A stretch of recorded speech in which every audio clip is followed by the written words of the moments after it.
Halo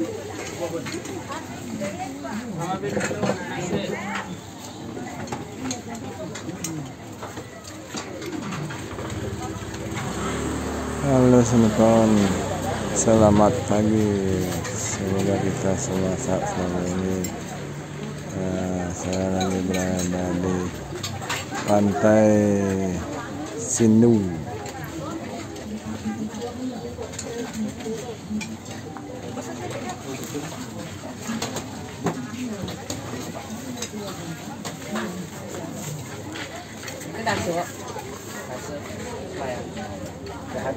Di hari libur, hari Minggu yang sangat ramai. Orang-orang lagi bersantai, berenang di pantai.